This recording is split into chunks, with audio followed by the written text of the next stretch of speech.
Hi there, welcome to London and another of my travelling from London by train videos. This time we're going to the city of Amsterdam in the Netherlands.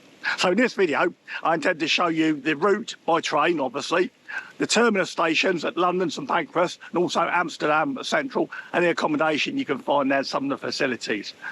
I'm going to go out business premier class on the Eurostar and come back via economy to show you both sides of the coin. So stay with me for this short video on travelling from London to Amsterdam by train. Okay, let's get started with costs. I booked my outward leg via Eurostar's own website 1 month in advance. And as you can see, a single business premier ticket to Amsterdam is a fairly eye-watering £335 or $415 US. Yeah, I know, you could fly the Atlantic for that, couldn't you? Note the price also of the standard economy. Later in the video I'll show you how to get much cheaper economy tickets than this. Be aware also, at economy level, the Eurostar, particularly in summer, does sell out sometime before travel. Sometimes days, sometimes weeks. You need to book early. I'm travelling at 11:05 hours and it's just gone 8:30 AM here in Westminster. So I need to get across London now to St Pancras International Rail Station, which is easily achievable either via black cab, Uber or the London Underground system. If you're travelling by black cab, you'll probably end up getting dropped off here, which is the Western Forecourt, unless you specifically ask for the Southern Plaza entrance. It doesn't really matter, it's all the same station, but it does give me a good excuse to show you around this amazing Victorian architecture. The Victorian station buildings overlooking the forecourt are now the 5-star St Pancras Renaissance Hotel. Hi there, here I am again outside the St Pancras International Renaissance Hotel on the St Pancras International Rail Terminal. Now, unlike the end of the video, where I'm going to cover the two hotels on the Amsterdam Central Concourse, I'm not going to cover this one because I've already done it in a very good video. Check it out, top right hand corner's link. Now, I've stayed in this hotel, thoroughly recommend it, 5-star and ideal for a journey when you're leaving on the Eurostar in the morning. But anyway, let's move on from the outside of the great Victorian building and have a look at the modern interior of St Pancras Station. This is a speeded up transit from the forecourt through the South Arch to the upper concourse of the station and the Eurostar platforms. Although you can't actually access the Eurostars from here, you've got to go 2 floors down.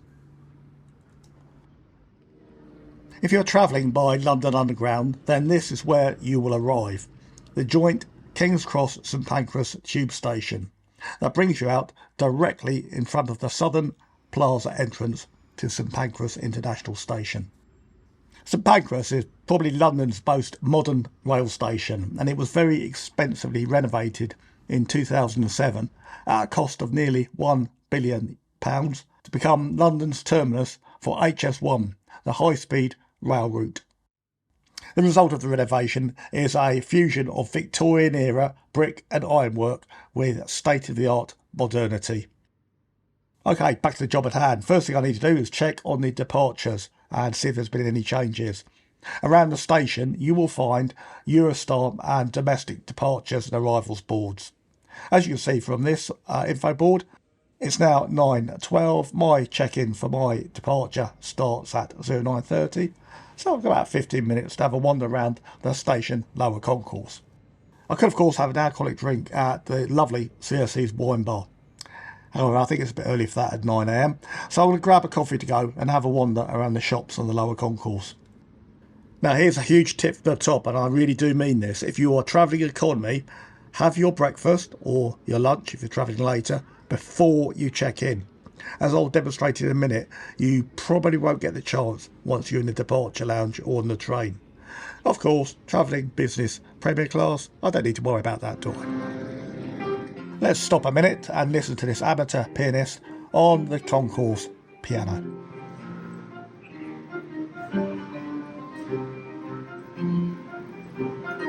I was disappointed to find out this wasn't actually Brendan Kavanagh. You know, the pianist who accidentally caused an international incident on YouTube by having a heated argument with Chinese Communist Party officials over the use of this piano. Right next to the infamous piano is the entrance to the Eurostar terminal. Now, timing is important here. You really need to arrive exactly 90 minutes before your departure time. Any earlier than that, and security won't allow you to check in to prevent overcrowding in the departure terminal itself. And remember, if you arrive late, any later than 30 minutes before your departure time, they will also deny you access, because passing through security and passport control also takes between 20 and 30 minutes. Check-in is automatic, and all you need to do is scan your QR code or barcode on your ticket, and you must have that ready to present. I'm an idiot. I didn't realise there was a business premier fast lane to check in, and I just went through the normal lane, but didn't really make much difference in the end. After check-in, you'll go through what I would call airport level security, bag x-ray, a scanning arch, and a pat down if necessary. Obviously, I couldn't film that for security reasons. After that, you'll cross the UK border, which is now controlled by the infamous e-gate system, which, if you've used before, you'll know they're bloody temperamental things at the best of times. Your last check, having completed the UK border check via e-gate, is you'll queue up for the French Schengen zone border checks, which are done manually by French border officers, and this can be a bit of a queue and a bit of a wait here, but it's the last step for your check-in process. Then finally, you are through to the departure lounge. Security, check-in and border checks takes between 20 minutes on a good day and 45 minutes on a bad day, so you can't really risk cutting it fine with your timings. As you'll see, the departure lounge is always crowded, and there are 4 trains worth of people here at any one time. That means seats are at a premium, families tend to sit on the floor, and the queue for the coffee shop concession can be up to 40 or 50 people deep. Hence why I warn you to eat before you go through check-in.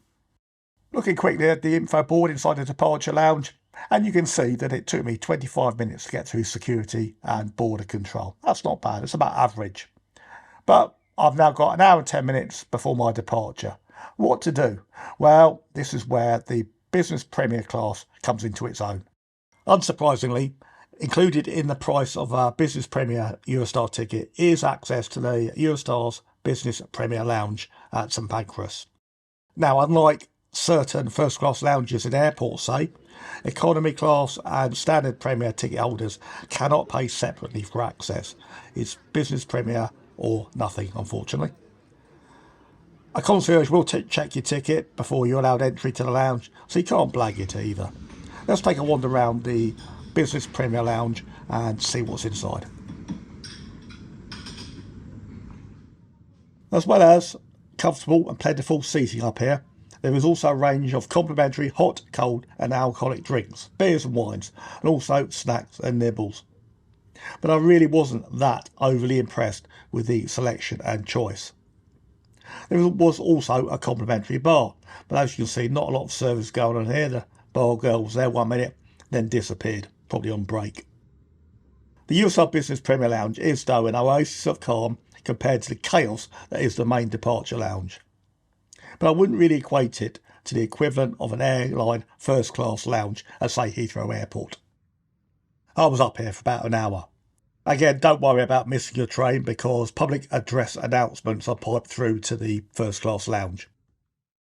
The boarding gates open around 10 to 15 minutes before departure, and it's a bit of a free-fall, to be honest with you, to get onto the platform.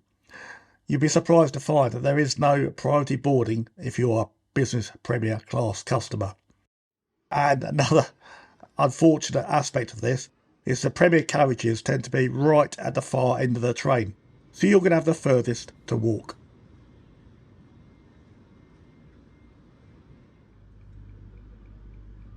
As I expected, my carriage 15, was right at the head of the train, so I walked right up to have a look at the prime mover and then back to take my seat. Another great benefit of travelling business premier is there is not a huge pushing and shoving competition to board your carriage, and even less so to fight over the luggage racks. Business premier, there's hardly anybody in the carriages, and there's absolutely tons of luggage storage space.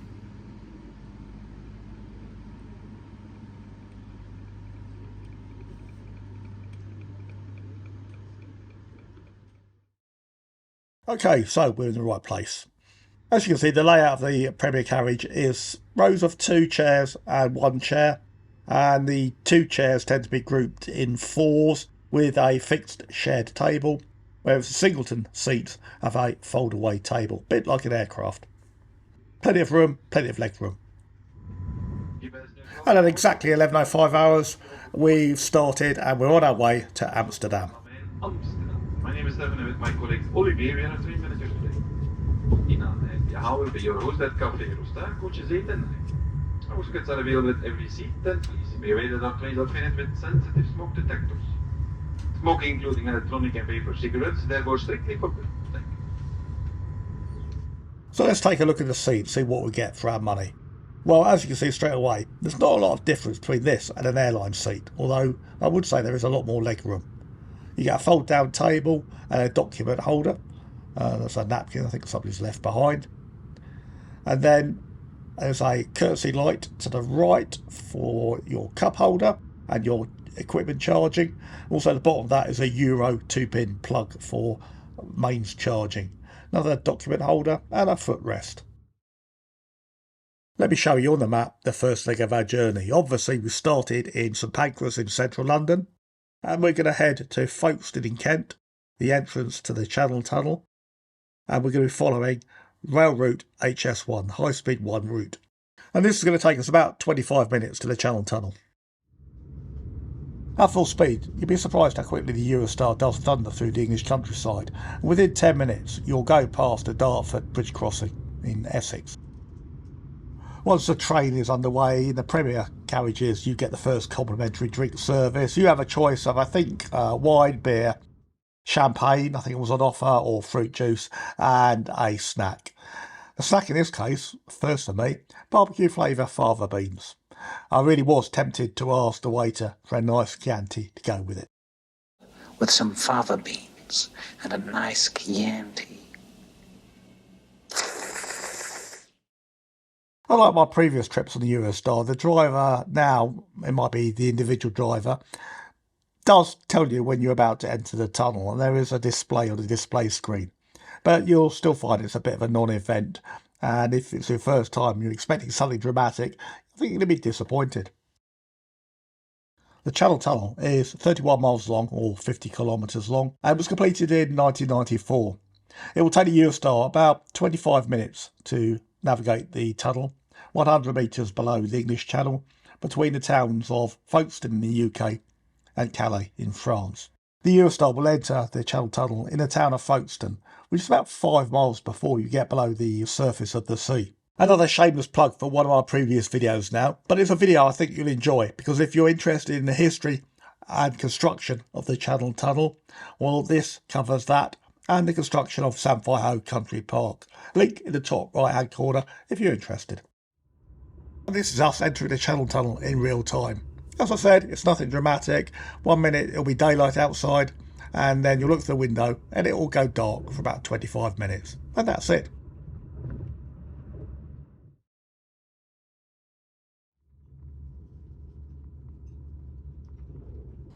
The reverse is also true. After about 25 minutes, you'll suddenly find yourself in daylight again without warning. You're now in France, near Calais, heading towards the Belgian border. Not only have you crossed an international border, but you've also crossed a time zone too. So set your watches accordingly. Although it doesn't seem so by the smooth ride, the Eurostar is now at its top speed, 186 miles an hour. Next stop, Lille in France.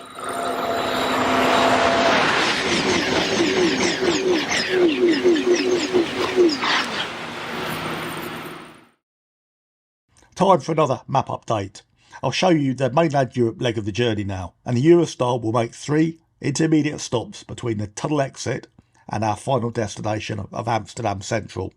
And these are Lille in France, Brussels Midi in Belgium, and Rotterdam in the Netherlands. We'll briefly cover each of these stops as we come across them in the journey. But first, it's lunchtime. In business class, you'll get a full service meal. Now, depending on the time of travel, this will either be a cooked breakfast or lunch or dinner. There are usually 2 choices, a hot and a cold and a vegetarian option. The meal also comes with wine and then later tea or coffee.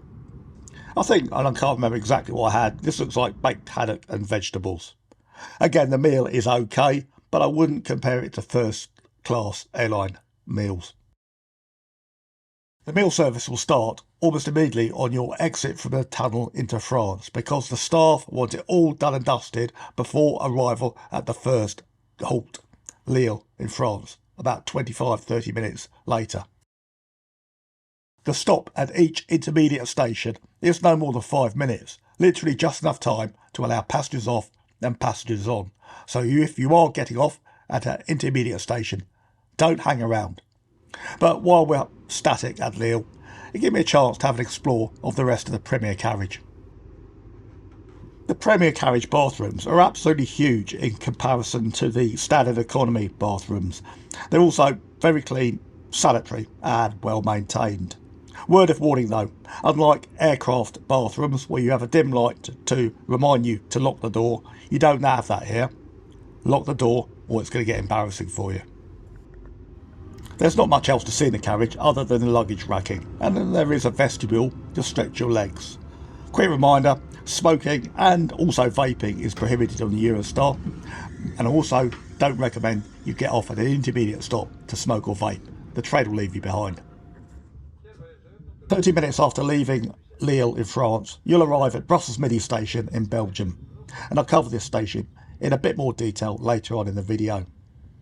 Also as a reminder to my non-European subscribers, because you're now in the European Schengen zone, there are no routine passport checks when crossing an international border.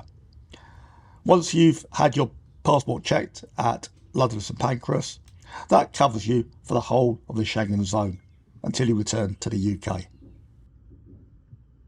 Again, only a 5-minute halt at Brussels Midi before we're underway again at 186 miles an hour, heading now towards Rotterdam in the Netherlands.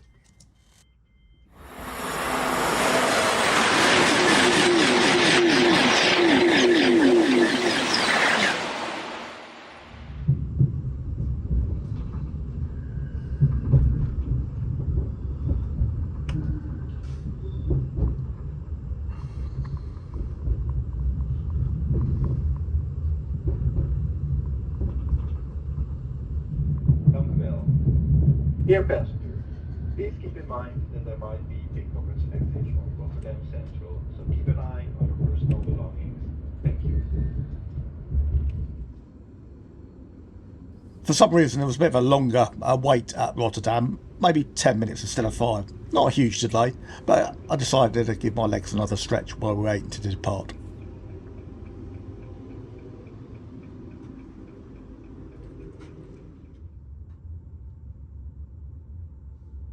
And then we're underway on our final leg of the journey, Rotterdam to Amsterdam Central. This leg takes about 45 minutes because once we get through the urban area, the Eurostar slows down to about 100 miles an hour.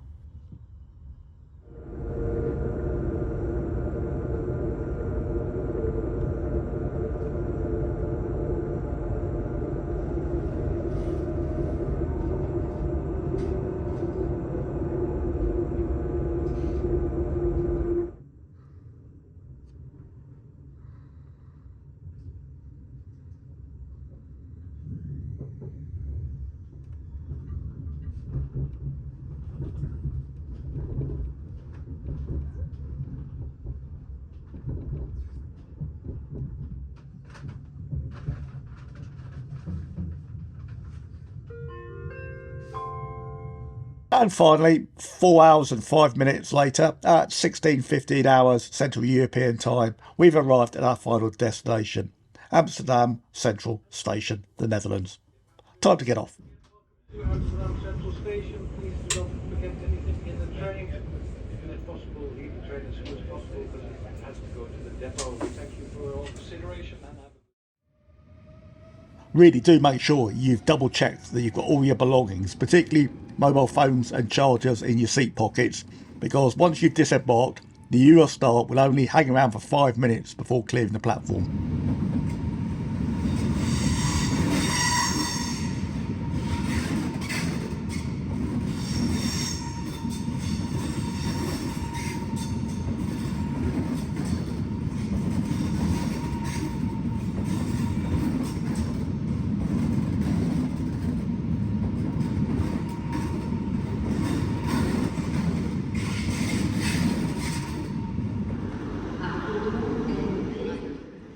Amsterdam Central is an absolutely huge rail terminus and it will take you a while to get your bearings. Once you're on the platform, head downstairs into the underground walkways and follow the signs. They're all in English as well as Dutch.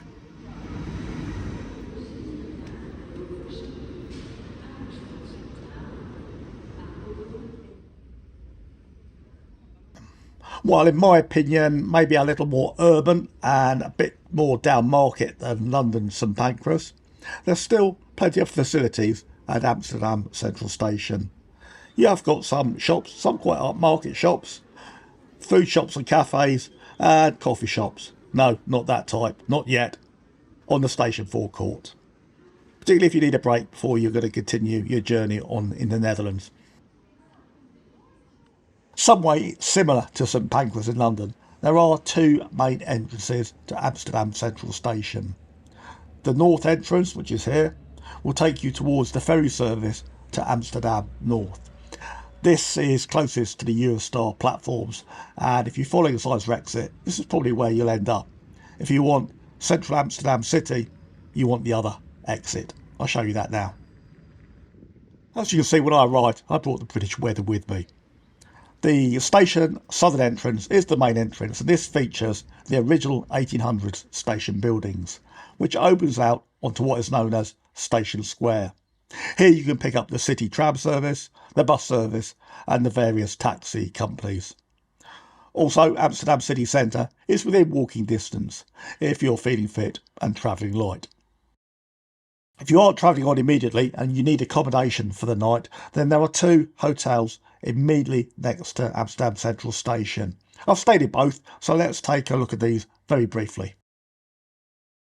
Your first option is 200 metres to the east of the station building, and this is the Doubletree by Hilton Amsterdam Central. A very modern building. It was built in 2011. It's 4 stars with 550 rooms. It's part of the Hilton Group, so you kind of know what you're getting.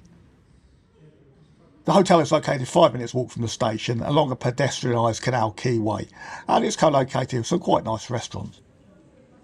Cost per room per night at the time of filming, about €276 for an entry-level room, £237 sterling or $295 US. This is taken from the Hilton's own booking site. You can probably get a lot cheaper via Booking or Expedia. I do most of my booking through booking.com. I got this room in the hotel for £230 for one night. Have a look around and see if you think it's worth it. Personally, I think the rooms are quite small, but you're going to find that across all of Amsterdam because spaces are premium, particularly the city centre. I haven't got any complaints. I quite like this hotel and this room. I think it's the better of the two options on the station, and I'll show you the Ibis in a second. But this is the room. I haven't got time for a huge review, but I'll show you one other aspect of the room. Once we've looked out the window, which is, that's my view across Amsterdam City. Not spectacular, is it? But what you do get at the hotel, when you can visit, is a rooftop bar. Luminaire is a separate private company occupying the top floor of the Hilton Hotel, with Amsterdam's best rooftop bar. You can just walk up, particularly for lunch and during early in the week, but certainly from Thursday onwards you do need to reserve a table. I think it's got the best view of Amsterdam. The other hotel option next to the station is the Ibis Amsterdam Central. Now this is a fairly large 3-star hotel built in 1992, and it is beginning to show its age now in both architecture and internals. But originally this was the station hotel and it's built over the rail tracks. The Ibis Hotel entrance is 100 metres to the west of Amsterdam Central main entrance. It's about 2 minutes walk, even dragging your suitcases. It is really convenient. Ballpark cost for one night in this hotel, well, according to Accor's website, it's £150 for Accor members. For non-members, it's around $170 to £200 or $200 to $250 per night. I actually paid for my room 190 GB pounds, so the price being quoted there is a bit under what you would expect to pay. And this is what you get for £190. I'll start off by exonerating the chambermaid. It's not her sloppy work. I've already crashed in this bed before I started filming it. But the room size is about the same as you'll get at a Doubletree Hilton down the road, but for 2/3 to half of the price. I think they're almost directly comparable, to be honest with you. Other comparisons? Well, the TV's bigger than the Ibis, but I'm not in Amsterdam to watch TV. The view from the window, not particularly inspiring, but then again, neither was the Doubletree at Hilton. But I do think the bathroom is a much lower standard than you found at the Hilton. It's much smaller. There is no bath, just a shower room, and quite pokey, to be fair. Final thoughts on hotel accommodation at Amsterdam Central Station? Well, I've just shown you two. These are the two nearest ones. I would opt for the Doubletree at Hilton. It's a much nicer hotel, and the Luminaire bar is fantastic. On a budget, stay at the Ibis. But remember, there are plenty of other hotels in and around Amsterdam, but you'll probably need to get a tram or a taxi there rather than just walk from the station.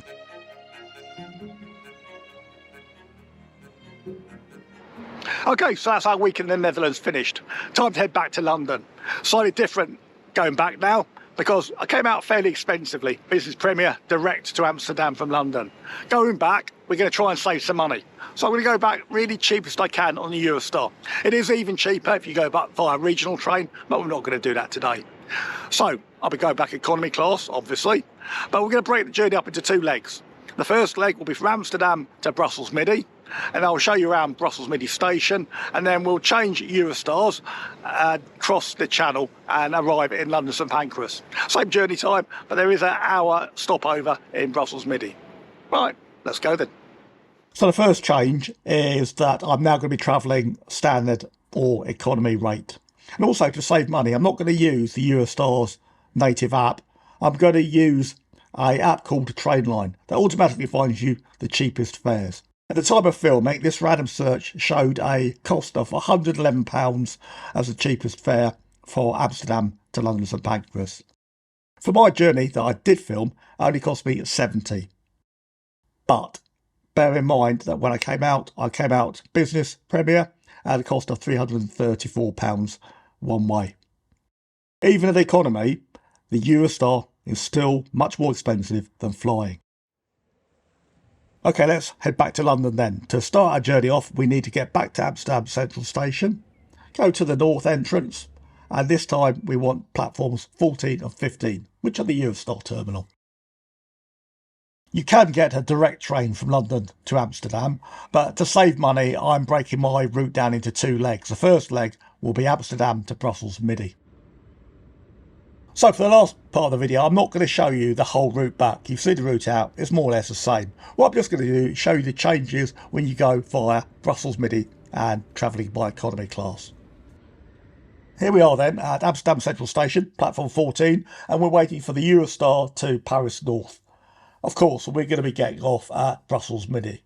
Don't fall asleep or you'll end up in Paris.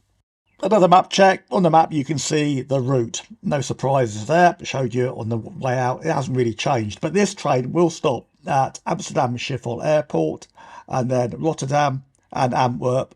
And then we need to get off at Brussels Midi before the train goes on to Paris. This is all within the Schengen zone, so there's no passport control yet. We'll need to cross the UK border at Brussels Midi station. More about that in a minute.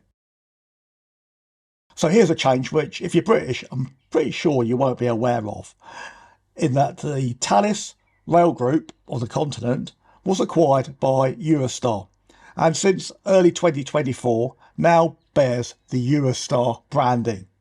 So intra-Schengen continental Eurostars are red and cross-channel Eurostars are blue. Hope that makes sense. One of the downsides to this merger is that the former Thalys rolling stock tends to be a bit older, a bit dated and a bit shabbier. But actually, in comparison to British trains, it's still a vastly superior train. As you can see, this former Thalys carriage is quite crowded. It's 4 seats across with a central aisle, quite packed in there, but it's not uncomfortable and it's in good repair. I didn't really have a problem with it, and it's only for an hour to Brussels Midi. So I think we'll have a bit of a walk and a bit of a discreet film around the carriage to see what you're getting for your price. Yeah, it doesn't really compare with Business Premier, but why would it? It's economy. I found myself quite comfortable here.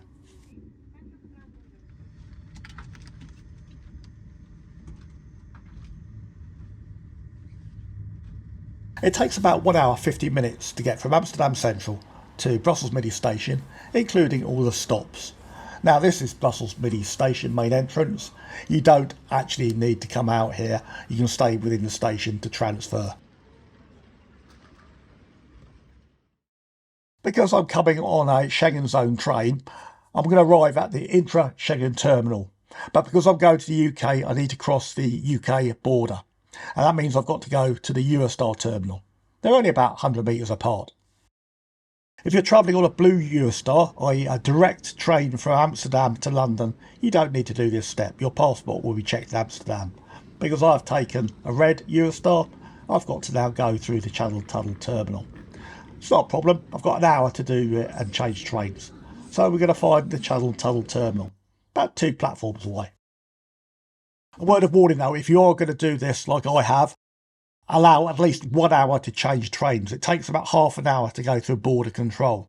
Any less than that, you're not going to make your train. Ideally 90 minutes, but in my case, an hour was sufficient. Be warned though, the Brussels Midi Eurostar terminal is even smaller than this St Pancras London terminal, and the queues for border control are quite long. You're going to go reverse this time, you're going to exit the Schengen zone, then cross the UK border. It takes about half an hour to go through the process, including having your bags x-rayed and your security checks. For EU and UK citizens, there are the UK dreaded e-gates to navigate before you get into the waiting area. Even with an hour to change trains, I found myself quite rushed. It took me half an hour to clear the border and security, and then I joined the queue straight for the platform. We were queued about 15 minutes before we started boarding, so I would suggest you give yourself about 90 minutes, same as St Pancras. I was pleasantly surprised how quiet this Eurostar was. It's 6:30 in the evening, which isn't particularly late, and you would think it'd be a lot busier than it was. Anyway, it's 18:51 hours and we're underway to London St Pancras.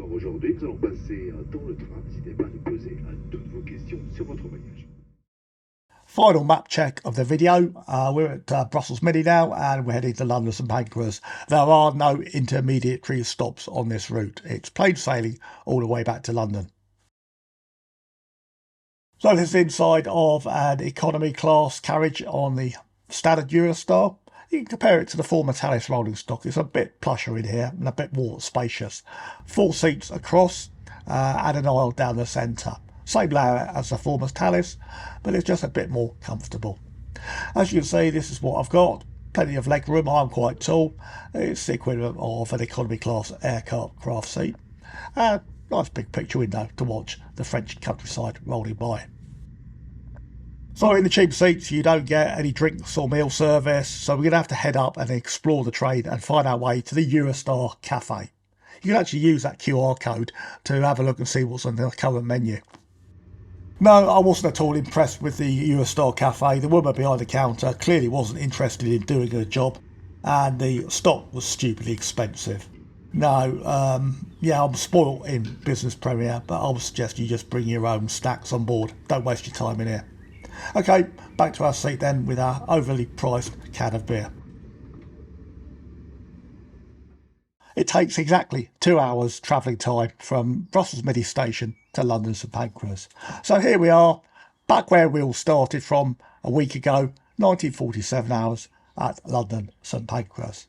Time to get off the train and head out of the station. So as you can see, travel Eurostar by economy standard class. Yeah, it's cheaper, it's doable, but it isn't half as much fun as going by Business Premier. But that's to be expected, isn't it? Do I think it's good value? Well, not really, because you can fly for much less, much less in fact. But it's still an experience if you've not ever done it before. A final word of warning now to my non-UK subscribers and viewers. If you're thinking of doing this journey yourself, even though you've gone through the UK border at Brussels Midi Station, UK customs is still based at St Pancras Station, and on Amsterdam direct routes they quite regularly wheel out a drugs detection dog. So if you've been in Amsterdam for a smoke and a pancake, don't bring anything back with you. Cannabis is still strictly illegal in the UK, and you'll probably go to jail, or at the very least you'll get a large magistrates court fine. So don't do it. Well, that concludes my journey to Amsterdam and back in a week. And it also concludes this video. Thank you so much for watching. I really do appreciate it. If you enjoyed it, please consider giving me a like, because that will help the algorithm and get to ensure that more people get to watch my content. Also, if you enjoy travel content like this, and also history content, I make both, please consider subscribing to the channel. I'd love to have you aboard. Thanks so much. Bye now.